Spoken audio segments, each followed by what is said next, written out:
जय जिनेन्द्र।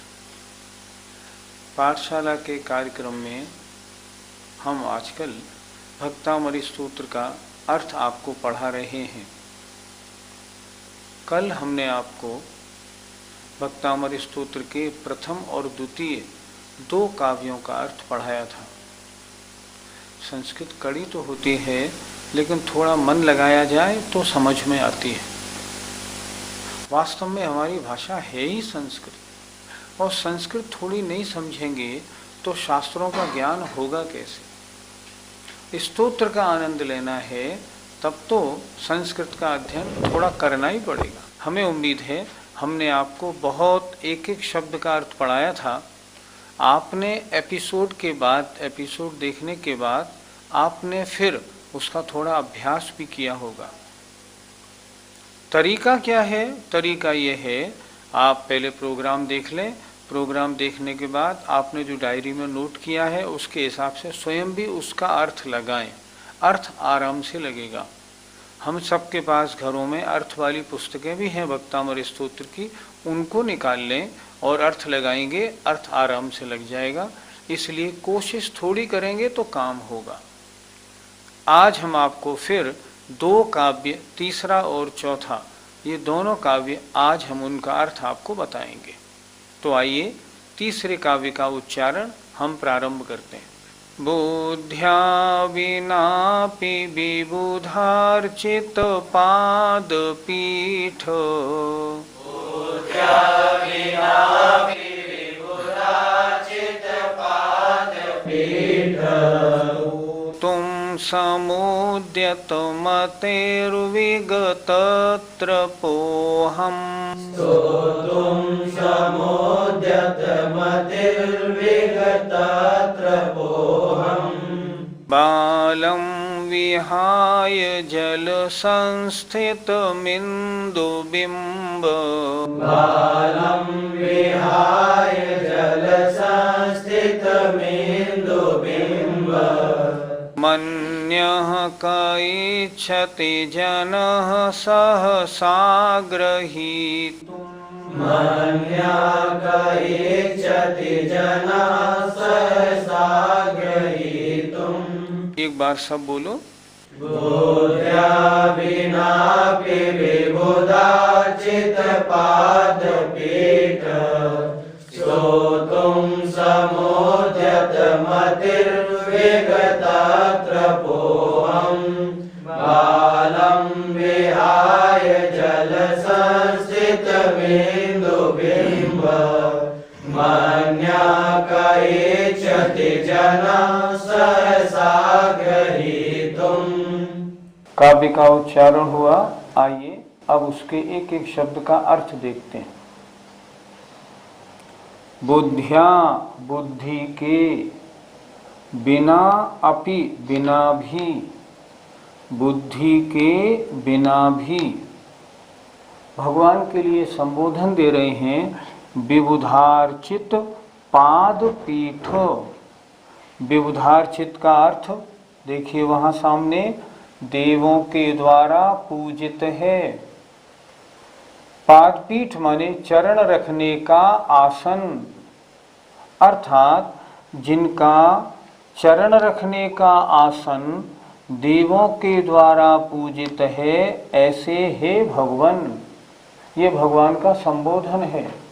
फिर देखें, जिनका पाद माने चरण, चरण रखने का जिनका आसन सिंहासन, विबुध माने देवों के द्वारा पूजित है, ऐसे हे तीर्थंकर भगवान। बुद्धि के बिना भी, स्तोतुम स्तवन करने को, समुद्यत मति ही तत्पर बुद्धि वाला हुआ हूँ। मैं स्तवन करूँगा, मैंने संकल्प कर लिया है, मैंने मन बना लिया है। समुद्यत मति ही तत्पर बुद्धि वाला हुआ हूँ। और विगत छोड़कर, त्रपह माने लज्जा को, मैं अर्थात मैं, अहम माने मैं, लज्जा को छोड़कर स्तवन करने के लिए तत्पर बुद्धि वाला हुआ हूँ। लेकिन हूँ कैसा? बुद्धि के बिना भी। बुद्धि के बिना भी आचार्य मानतुंग क्यों कह रहे हैं? आचार्य थे मानतुंग स्वामी, बड़े आचार्य थे, फिर उन्होंने ऐसा क्यों कहा कि बुद्धि के बिना भी? पहले काव्य में आपने देखा था कि हे भगवान, आपका स्तवन किसने किया था? द्वादशांग के जानने से जिनको बुद्धि की चतुराई प्राप्त हुई थी, ऐसे इंद्रों ने। तो इंद्र द्वादशांग के जानने वाले, उनके सामने मानतुंग स्वामी का ज्ञान बहुत थोड़ा, क्योंकि पंचम काल में तो अंग पूर्व का ज्ञान उस समय किसी को था ही नहीं। वो तो पहले भगवान महावीर के बाद के 200-300 वर्ष तक रहा, 400 वर्ष तक, उसके बाद किसी के नहीं रहा।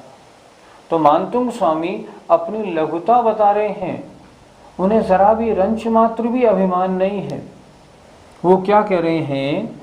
जिनके चरण रखने का सिंहासन देवों द्वारा पूजित है, ऐसे हे भगवन, अहम माने में, विगत त्रपह लाज छोड़कर। कोई क्या कहेगा? बुद्धि नहीं थी तो स्तवन क्यों करने लगे? कहेगा तो कह लेगा मुझे कोई चिंता नहीं, मुझे किसी बात की शर्म नहीं है। क्यों? मैं भगवान का स्तवन करूंगा।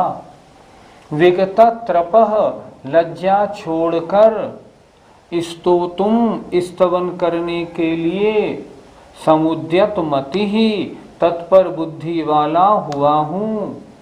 हूँ कैसा? बुद्धि के बिना भी। मेरा ये काम बच्चों जैसा माना जाएगा कि नहीं? माना जाएगा।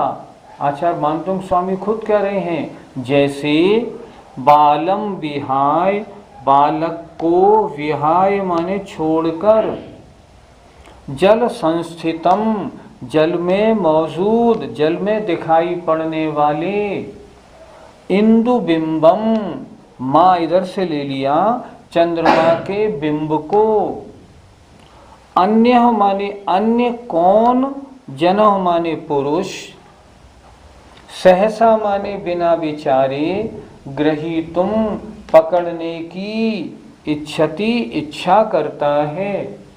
मान लो पूर्णमासी का चंद्रमा आकाश में चमक रहा है, आप छत पे बैठे हैं, आपके साथ एक बच्चा भी है। आपने क्या किया? एक थाली में पानी भर लिया और पानी भर के ऊपर छत पे रखा। चंद्रमा का बिंब उस पानी में पड़ रहा है, आप भी बैठे हैं और बच्चा भी बैठा है। वो बच्चा क्या कहेगा? चंदा मामा, और उस चंद्रमा को पकड़ने की कोशिश करेगा कि नहीं? जरूर करेगा। आप करेंगे? नहीं, हम क्यों करेंगे? हम तो जानते हैं चंद्रमा का प्रतिबिंब है, चंद्रमा थोड़े ही है। बच्चा तो करेगा, बच्चा तो करेगा, ये उसका बचकाना काम माना जाएगा। उसी तरह हे भगवान, जैसे जल में संस्थित माने दिखाई पड़ने वाले चंद्रमा के बिंब को, बालक को छोड़कर कौन पुरुष ऐसा है जो बिना विचारे पकड़ने की इच्छा करता है? अर्थात कोई पुरुष ऐसा नहीं होगा जो चंद्रमा की झलक पानी में पड़ रही हो और उसको पकड़ने की कोशिश करे। उसको पकड़ने की कोशिश कौन करेगा? मात्र बालक ही कर सकता है। क्यों? क्योंकि ये बचकाना काम है, समझदार पुरुष ऐसा काम नहीं करता। उसी तरह भगवान, आपका स्तवन तो द्वादशांग के जानने वाले इंद्रों के द्वारा किया गया था, उनके सामने मेरी बुद्धि ना के बराबर है। इसलिए बुद्धि के बिना भी मैं लज्जा छोड़कर आपके स्तवन करने के लिए उद्यत बुद्धि वाला हुआ हूँ। एक बार इसका अर्थ फिर देख लें। विबुधार चित्त पाद पीठ, भगवान के लिए संबोधन, देवों के द्वारा पूजित है चरण रखने का सिंहासन जिनका, ऐसे है तीर्थंकर भगवान। बुद्धि के बिना भी मैं विगत त्रपः लज्जा छोड़कर स्तवन करने के लिए उद्यत बुद्धि वाला हुआ हूँ।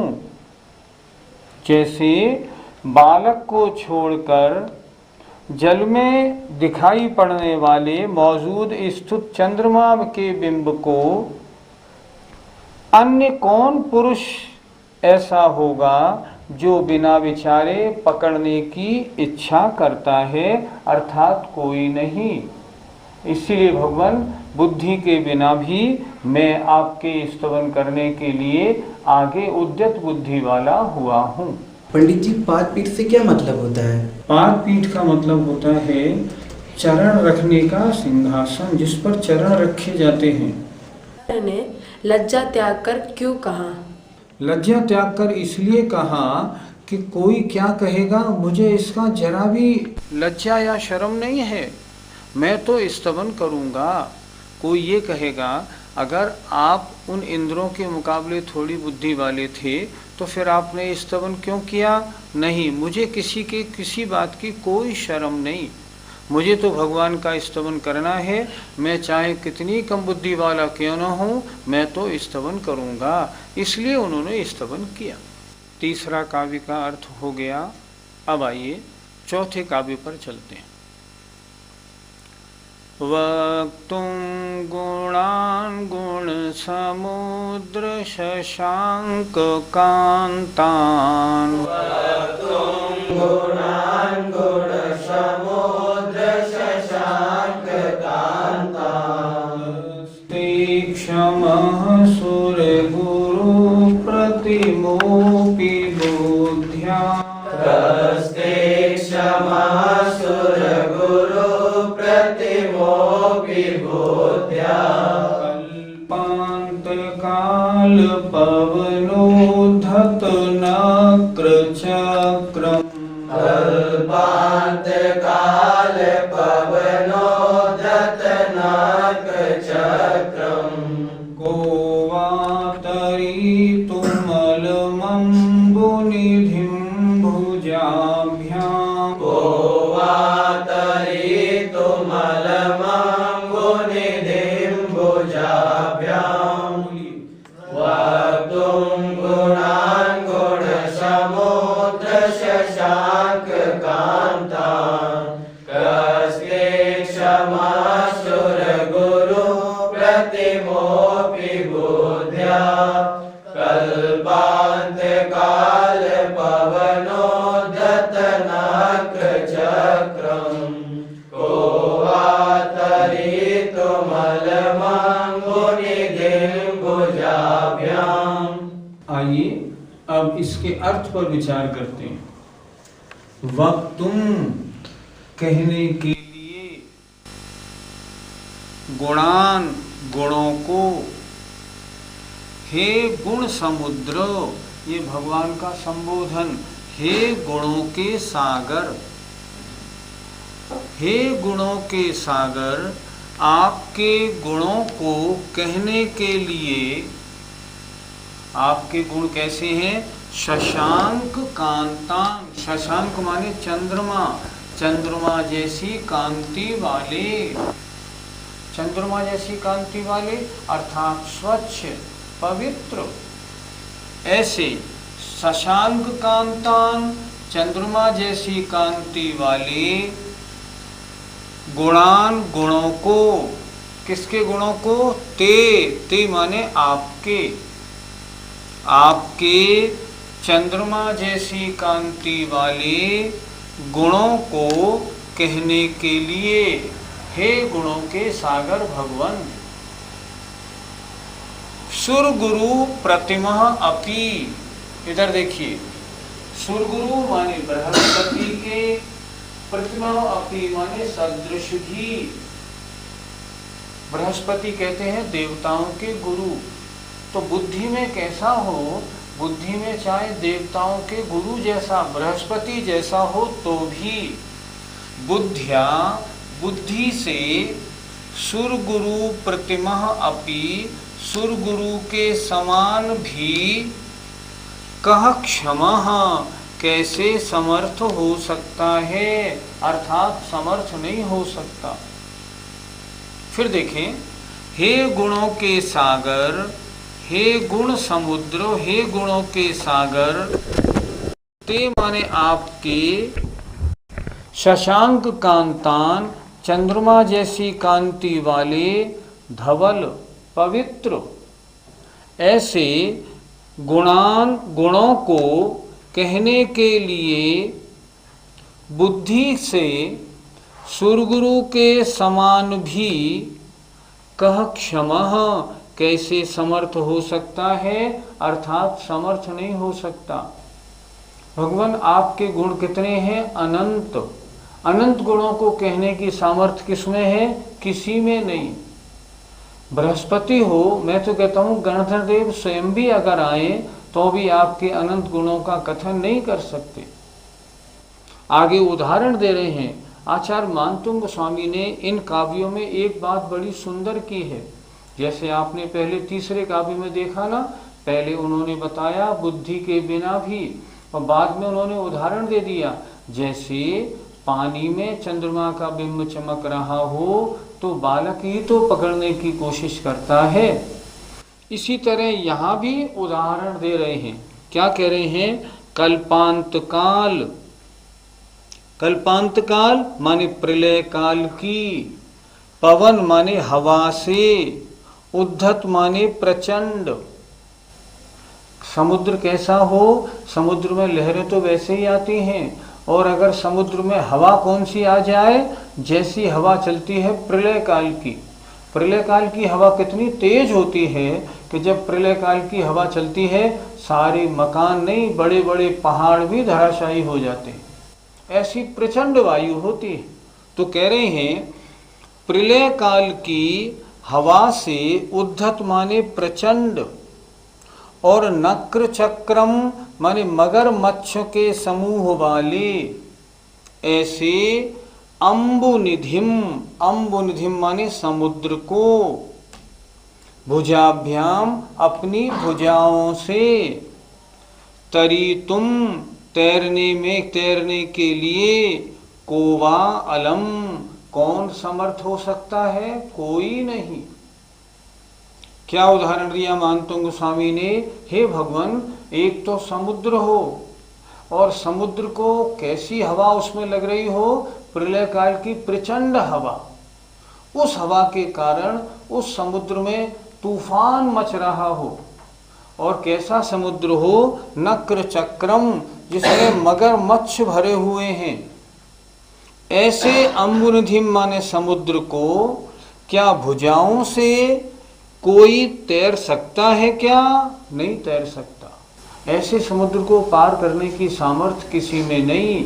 इसी तरह हे भगवान, आपके गुण समुद्र हैं आप। आपके गुणों के कहने के लिए बुद्धि से चाहे बृहस्पति के समान भी कोई क्यों न हो, फिर भी कह क्षमा, वो कैसे समर्थ हो सकता है, अर्थात नहीं हो सकता। भगवान का गुणानुवाद है। क्या कह रहे हैं भगवान? आप अनंत गुणों के स्वामी हैं, और अनंत गुणों का कहना किसी के सामर्थ्य में नहीं आ सकता, चाहे बुद्धि से कोई भी कैसा हो।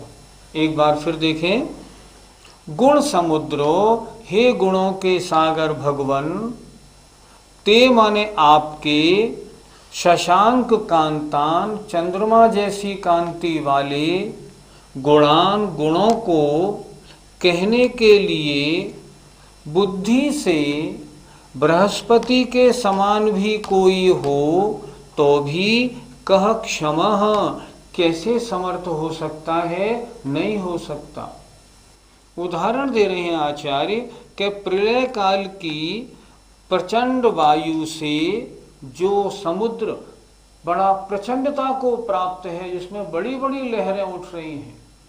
प्रलय काल की हवा से प्रचंड और नक्र चक्रम मगर मच्छों से भरपूर ऐसे अम्बुनिधिम, ऐसे समुद्र को भुजाभ्याम, अपनी भुजाओं से, मतलब समुद्र में कूद पड़े और कोई ये कहे ना मैं इस समुद्र को पार करने की सामर्थ्य रख सकता हूं, कोई ऐसा है? नहीं, कोई नहीं। एक तो समुद्र और फिर प्रचंड और फिर उसमें मगरमच्छ भरे हों, उसे भुजाओं से कोई नहीं पार कर सकता। जैसे प्रलय काल की हवा से प्रचंड और मगरमच्छों से भरे हुए अम्बुनिधिम समुद्र को भुजाओं के द्वारा तरीतुम तैरने के लिए कोवा अलम, कौन समर्थ है? अर्थात कोई नहीं। भगवान जैसे प्रलय काल की हवा से प्रचंड समुद्र को, मगरमच्छों से भरे समुद्र को अपनी भुजाओं से कोई पार नहीं कर सकता, उसी तरह भगवान आप गुणों के सागर हैं। आपके गुणों को कहने के लिए चाहे बुद्धि से बृहस्पति जैसा हो तो भी आपकी बुद्धि, आपके गुणों का वर्णन करना उस किसी के लिए भी समर्थ नहीं। कोई इतनी शक्ति, कोई इतना ज्ञान रखता ही नहीं है भगवान, इसलिए कोई इतनी क्षमता नहीं रखता है। पंडित जी, प्रलय काल से क्या तात्पर्य है? 6 काल उत्सर्पणी के, उसके बाद 6 काल अपसर्पणी के। वर्तमान में अपसर्पणी का पंचम काल है। इस पंचम काल के बाद अब छठा काल आएगा। छठे काल में जब थोड़ा समय शेष रह जाएगा तब प्रलय काल प्रारंभ हो जाएगा। उस प्रलय काल में भयंकर हवा चलेगी, भयंकर अग्नि की वर्षा होगी, भयंकर पानी की वर्षा होगी और उससे सब कुछ नष्ट हो जाएगा। प्रलय काल का मतलब छठे काल के अंत में जितना भी ये सब, जितनी रचना है, इस सब नष्ट करने के लिए जो हवा, पानी आदि की वर्षा होती है उसे हम कहते हैं प्रलय। हम कहते हैं ना प्रलय मच जाएगी, अर्थात सब कुछ नष्ट हो जाएगा। ये प्रलय काल छठे काल के अंत में होता है। पंडित जी, भगवान को गुण समुद्र की उपमा क्यों दी गई है? जिस तरह समुद्र में पानी होता है उसका कोई पार नहीं होता, कितना पानी होता है? अथाह जल होता है। उसी तरह भगवान में कितने गुण हैं? समुद्र के समान, जिसका पार पाना समर्थ नहीं। बृहस्पति बुद्धि, देवों में सबसे ज़्यादा बुद्धिमान माना जाता है बृहस्पति। बुद्धि में कोई बृहस्पति जैसा भी हो तो भी हे भगवान आपके गुणों का पार नहीं पा सकता। इसलिए आपके गुण कैसे हैं? आप गुणों के सागर हैं, आपके गुण अनंत हैं। और वास्तव में तीर्थंकर भगवान या केवली भगवान में अनंत गुण होते हैं। पंडित जी, इसका अर्थ एक बार और समझा दीजिए। कोई बात नहीं, अगर समझ में नहीं आए ना तो कहने में कोई आपत्ति नहीं। कभी भी अगर पढ़ने बैठे हो ना तो शर्माना नहीं चाहिए। शर्माएंगे तो बुद्धि कैसे आएगी? फिर एक बार देखो, कोई बात नहीं। गुण समुद्र, हे गुणों के सागर, हे जिनेंद्र भगवान, शशांक कांतान, चंद्रमा जैसी कांति वाले। चंद्रमा कैसा होता है? स्वच्छ, साफ, सफेद, धवल, पवित्र। ऐसे चंद्रमा जैसी कांति वाले ते माने आपके, गुणान माने गुणों को, वक्तुम कहने के लिए। हे भगवान आपके गुण कैसे हैं? आप गुणों के सागर हैं। और आपके गुण हैं कैसे? चंद्रमा जैसी कांति वाले, बड़े पवित्र हैं। ऐसे गुणों के कहने के लिए हे भगवान चाहे बुद्धि से सुरगुरु प्रतिमा अपि, सुरगुरु माने उधर देखो बृहस्पति के, प्रतिमा अपि सदृश भी, सुरगुरु बृहस्पति के समान कोई बुद्धि में हो तो भी कक्षमः, क्या समर्थ हो सकता है? नहीं हो सकता। अर्थात कितनी बुद्धि क्यों नहीं हो, लेकिन भगवान आप गुणों के सागर हैं, आपके गुणों के कहने में क्षमता किसी में नहीं। उदाहरण बहुत सुंदर दिया है, कल्पांत काल। कल्प माने कल्प के अंत में, अर्थात जो प्रलय काल है उसकी हवा से जो प्रचंड हो रहा है, इसमें तूफान मचा हुआ है, और नक्र चक्रम जो मगरमच्छों से भरा पड़ा है, ऐसे अम्बु निधिम, अम्बु माने पानी, निधि माने खजाना, पानी का खजाना माने समुद्र को, भुजाभ्याम अपनी भुजाओं से, तरी तुम तैरने के लिए, कोवा अलम कौन समर्थ है, कोई नहीं।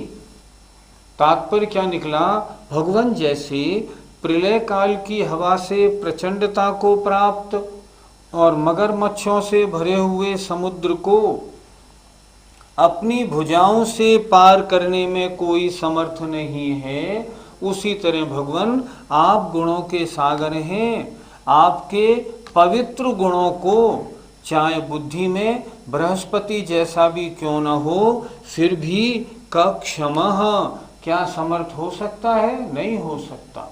हे भगवान, आपके गुण अनंत हैं और आपके गुणों को कहने में कोई समर्थ नहीं हो सकता। आपका समय हो गया। आज काव्य नंबर 3 और 4 इन दोनों का वर्णन आज हुआ। एक एक काव्य बड़ा सुंदर है। आचार्य ने कितनी अपनी भाव भक्ति से इन एक एक काव्यों की रचना की है। अच्छा, इन जो काव्य हैं इनकी कितनी हिंदी बना लो, लेकिन आचार्य के जो भाव है ना, उनकी जो मनोहरता है वो उनमें नहीं आ पाती। इसलिए मैं बार बार कहता हूँ, अगर कभी पाठ करना हो ना तो संस्कृत का पाठ सही लय से और शुद्धि के साथ उसका उच्चारण होना चाहिए। हमें आशा है कि हमारे दर्शकों को आज काव्य नंबर 3 और 4 दोनों समझ में आए होंगे। आप समझ के इनका उच्चारण करिए। क्लास के बाद में एक बार उनको रिपीट कर लीजिए, तो ये दोनों काव्यों का अर्थ जीवन भर आपके भावों में तमाम वृद्धि और विशुद्धि बढ़ाने में कार्यकारी होगा। हमें उम्मीद है ये कार्यक्रम आपको ठीक लग रहा होगा। आइए, जय जिनेन्द्र।